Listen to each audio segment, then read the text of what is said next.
Even the most powerful men in history share one common fear: death. For one emperor, this fear wasn't just a quiet dread, it was an all-consuming obsession. And his desperate quest for an answer would lead to one of the most astonishing archaeological discoveries the world has ever seen.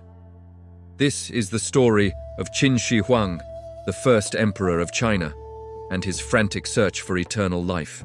Imagine uniting a land torn by centuries of warfare. You've standardized weights, measures, currency, and even the width of cart axles. You've commissioned a great wall to protect your northern borders. You are, for all intents and purposes, the most powerful man on earth.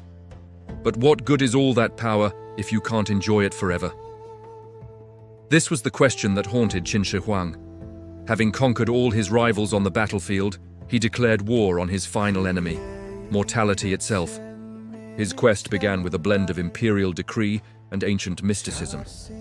The emperor gathered the most renowned alchemists and sorcerers from across his vast empire. He commanded them to find the elixir of life, a mythical potion said to grant immortality. These alchemists worked tirelessly in their laboratories, mixing exotic herbs, rare minerals, and, most dangerously, toxic substances like mercury and lead.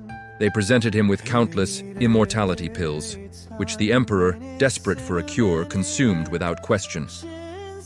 Ironically, these concoctions, laden with heavy metals, were likely poisoning him, slowly hastening the very death he so desperately wished to escape. But Qin Shi Huang didn't put all his faith in alchemy alone. He was captivated by legends of mythical lands beyond the eastern seas. Tales spoke of Penglai, Fangjiang, and Yingzhou, three spirit mountains floating in the ocean, where immortal beings lived in palaces of gold and silver. According to these stories, the herb of everlasting life grew freely on these sacred peaks. Determined to claim it, the emperor dispatched a grand naval expedition led by a court sorcerer named Xu Fu. He was given a fleet of ships, vast resources, and a crew of thousands of young boys and girls. Their mission was simple: sail east, find the immortal mountains, and return with the elixir. The fleet set sail into the vast unknown Pacific, and the emperor waited, and waited. But Xu Fu and his fleet never returned. To this day, no one knows for certain what became of them. Some legends say they were lost in a storm. Others whisper that Xu Fu, knowing his mission was impossible, simply sailed on and established a new colony, perhaps in Japan, rather than return empty-handed to face the emperor's wrath. Whatever the truth, the elixir never arrived. The emperor's hope for a magical cure from across the sea had vanished over the horizon. As the years passed and his health began to fail, a creeping sense of dread must have settled over Qin Shi Huang. His alchemists had failed him. His grand naval expedition was lost. The specter of death was drawing closer, and he was running out of options. If he couldn't live forever in this world, he would have to conquer the next one. His obsession shifted from finding a magical cure to building an eternal kingdom in the afterlife. And this new phase of his quest would be his most ambitious, his most tyrannical, and ultimately his most enduring legacy. The emperor envisioned an afterlife where he would rule just as he had in life. He would need an administration, a court, and most importantly, an army to protect him. Not just any army, but a perfect, loyal, and eternal fighting force. And so he commanded the construction of a subterranean empire, a mausoleum on an unprecedented scale. At its heart was his tomb, said to be a microcosm of his empire, with rivers of flowing mercury mimicking the Yangtze and Yellow rivers, and a ceiling studded with pearls to represent the starry heavens. But surrounding this central tomb was its most famous feature: the silent, steadfast guardians. For decades, an army of over 700,000 laborers, artisans, and convicts toiled in secret near the capital. Their task was to create a life-sized army out of terracotta clay. This wasn't just a collection of identical statues.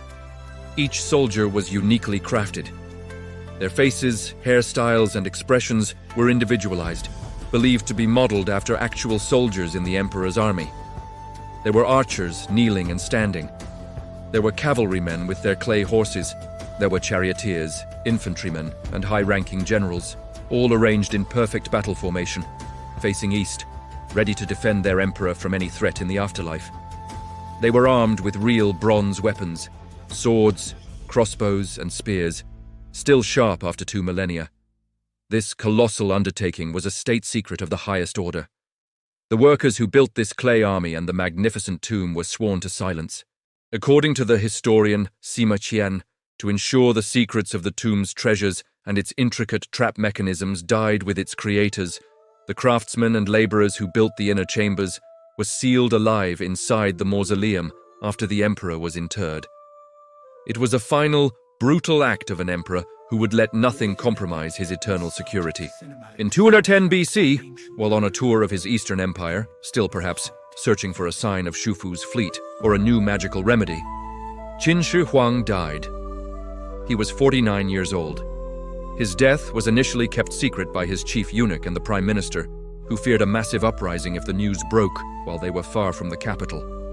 They smuggled his body back in a chariot, placing carts of salted fish before and after it, to mask the smell of decay, the ultimate irony.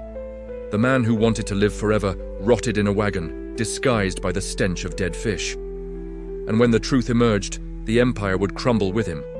The brutal policies, the immense cost of his projects like the Great Wall and his mausoleum, and the power vacuum left by his death plunged the Qin Dynasty into chaos. Just a few years after his death, a rebellion erupted, and the dynasty he believed would last for 10,000 generations collapsed in flames. His subterranean army, meant to protect him for eternity, was forgotten by the world, buried under layers of earth and time. For over 2,000 years, the Terracotta Army remained a buried secret. Farmers worked the land above, completely unaware of the silent legions standing guard beneath their feet. Then, in 1974, a group of local farmers drilling a well stumbled upon a fragment of a clay warrior. They had accidentally broken into one of the pits. What they unearthed would stun the world and change archaeology forever. The discovery revealed the sheer scale of Qin Shi Huang's obsession, a testament to one man's fear of death and his limitless power to command an empire to defy it. Today, the Terracotta Army stands as one of the greatest wonders of the ancient world. It is a powerful symbol of a man who conquered a nation, but could not conquer his own mortality. In his quest for eternal life, Qin Shi Huang paradoxically created his own form of immortality, not through a mythical elixir, but through the clay soldiers who would tell his story to the world thousands of years after he was gone. His body may have decayed, but his army and the story of his obsession endures. Thanks for watching. If you found this journey into the past fascinating, don't forget to like, subscribe, and hit that notification bell for more stories from history. See you next time.